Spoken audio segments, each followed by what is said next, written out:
नमस्कार। आधुनिक भारत के इतिहास से संबंधित यह अगला वीडियो आप प्राप्त कर रहे हैं। आज हम जानेंगे भारत में सामाजिक सुधार और धार्मिक सुधार। साथियों, आज हम भारत में सामाजिक और धार्मिक सुधार में उन कारणों को जानेंगे जो इनके पीछे थे, क्योंकि वहां यूरोप में 18वीं सदी में नवीन बौद्धिक लहर चली और इसने नए युग को ला दिया। वैज्ञानिक खोजों और अन्वेषण का दौर आया और यूरोप एक नवयुग में प्रवेश करने लगा। नवीन पाश्चात्य शिक्षा का विकास हुआ। भारत में इससे जुड़ा वर्ग भी तर्कवाद, विज्ञानवाद और मानववाद से प्रभावित हुआ और इस प्रभाव ने धार्मिक और सामाजिक परिवर्तन, उसके सुधार की राह तैयार की। एक नई चेतना का प्रसार हुआ। भारत में एक नवीन पाश्चात्य शिक्षित वर्ग ने इस आंदोलन का समर्थन किया। तर्कवाद और नवचेतना के इस आधार पर परिवर्तन की जो प्रक्रिया आरंभ हुई उसे पुनर्जागरण कहा गया। इस प्रक्रिया में पुरातन मान्यताओं एवं विश्वासों पर प्रहार किए गए और नवज्ञान व नई मान्यताओं को अपनाने पर बल दिया गया।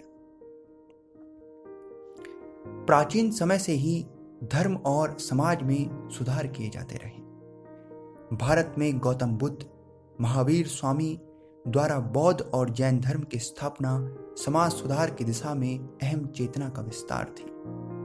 मध्यकाल में भक्ति आंदोलन और सूफी आंदोलन तथा 18वीं सदी तक प्रबोधन का युग आ चुका था। यूरोप में पुनर्जागरण हुआ, तर्क, ज्ञान, विज्ञान का विस्तार हुआ। इस पुनर्जागरण ने भारत में 19वीं शताब्दी में धार्मिक सुधार व समाज सुधार की राह प्रशस्त की। हिंदुओं में राजा राम मोहन राय, विवेकानंद, दयानंद सरस्वती आदि, इस्लाम में देवबंद आंदोलन, अलीगढ़ आंदोलन आदि, सिखों में नामधारी आंदोलन, निरंकार आदि तथा पारसी धर्म में दादा भाई नौरोजी जैसे बुद्धिजीवियों ने एक नव विचार को स्थापित करने का प्रयास किया। भारत में धार्मिक और सामाजिक सुधार आंदोलनों के पीछे जिन कारणों का स्थान था, उनमें ब्रिटिशों की सत्ता का भारत में स्थापित होना महत्वपूर्ण है। पूर्व से भी कई आक्रमणकारियों ने भारत में प्रवेश किया, किंतु वे या तो भारतीय सभ्यता और संस्कृति में समाहित हो गए और भारतीय समाज पर दूरगामी परिणाम न डाल सके। किंतु ब्रिटिशों ने भारत में ऐसे समय में प्रवेश किया जब यूरोप आधुनिक पाश्चात्य संस्कृति के युग में था और उस तर्कवाद, विज्ञान, अन्वेषण, मानवतावाद ने भारतीय समाज पर प्रभाव छोड़ा। सामाजिक दशाओं और रूढ़िवादिता ने भी भारतीय समाज को परिवर्तन की राह दिखाई। धार्मिक और सामाजिक कुरीतियां भारतीय समाज का हिस्सा थी। हिंदू समाज में अंधविश्वास बहुत अधिक था। कुरीतियों से जकड़ा समाज चेतना की लौ की तलाश में था। पुरोहितों का समाज में महत्वपूर्ण स्थान था और समाज पर कई कुरीतियां, कर्मकांड इत्यादि स्थापित थे। शिक्षा पर कुछ को विशेष अधिकार था और इसने आम जनमानस को वंचित बनाए रखा था। यह कारण था कि समाज ने परिवर्तन की ओर कदम बढ़ाए।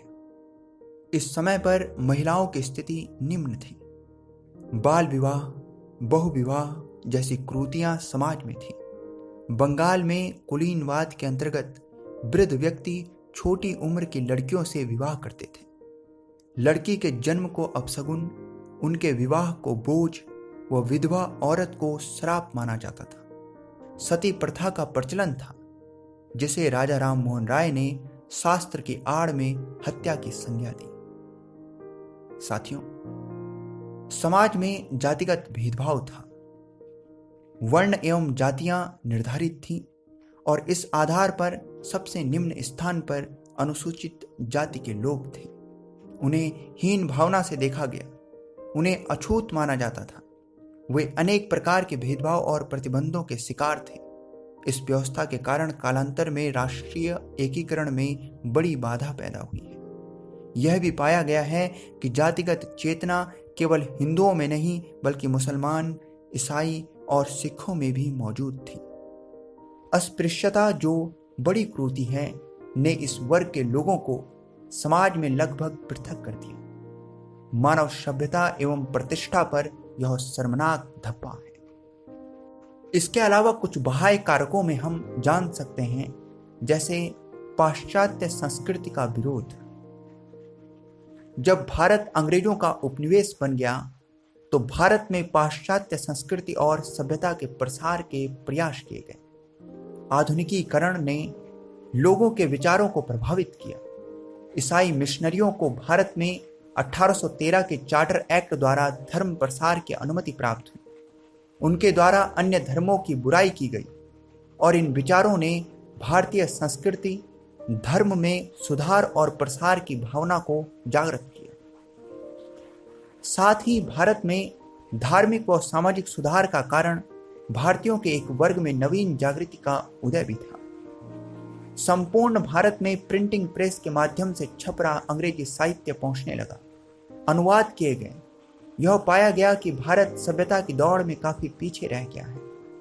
आधुनिक पाश्चात्य संस्कृति और विदेशी शक्तियों को पराजित करने की चेतना ने जागृति की नई किरण फैलाई। धीरे धीरे यह चेतना प्रसारित हुई कि भारतीयों की सामाजिक संरचना व संस्कृति की दुर्बलता के कारण भारत जैसे विशाल देश का मुट्ठी भर विदेशियों के हाथ में चला जाना है। भारतीय सभ्यता पीछे छूट गई है। इस विचार ने प्रतिक्रियावादी स्वरूप को जन्म दिया। बंगाल के कुछ युवकों ने पाश्चात्य शिक्षा से प्रेरित होकर भारतीय प्राचीन मान्यताओं का खंडन करते हुए मांस एवं शराब का सेवन किया और संकेत साफ हो गए कि भारत का समाज एवं उसकी संस्कृति परिवर्तन के दौर में प्रवेश कर चुकी है। 19वीं शताब्दी के अंतिम दशक में लोकतंत्र एवं राष्ट्रवाद के उफान ने भारतीयों एवं भारत की सामाजिक धार्मिक संस्थाओं को भी प्रभावित करना प्रारंभ कर दिया। इन कारणों ने शीघ्र ही पुनर्जागरण की प्रक्रिया के उद्भव एवं विकास के लिए पृष्ठभूमि तैयार की। विभिन्न कारक यथा राष्ट्रवादी भावनाओं के विकास, नई आर्थिक शक्तियों के अभ्युदय, शिक्षा के प्रसार, आधुनिक पाश्चात्य मूल्यों एवं संस्कृति के प्रभाव तथा विश्व समुदाय को सशक्त करने की सोच ने सुधार के मार्ग को प्रशस्त किया। साथियों, यूं तो उपनिवेशी शासन ने भारतीय सामाजिक धार्मिक सुधार की प्रक्रिया को सीधी तौर से स्वयं आरंभ नहीं किया, किंतु 19वीं शताब्दी में यह जो धार्मिक सामाजिक सुधार की प्रक्रिया आरंभ हुई वह उपनिवेशी शासन की उपस्थिति के ही कारण थी।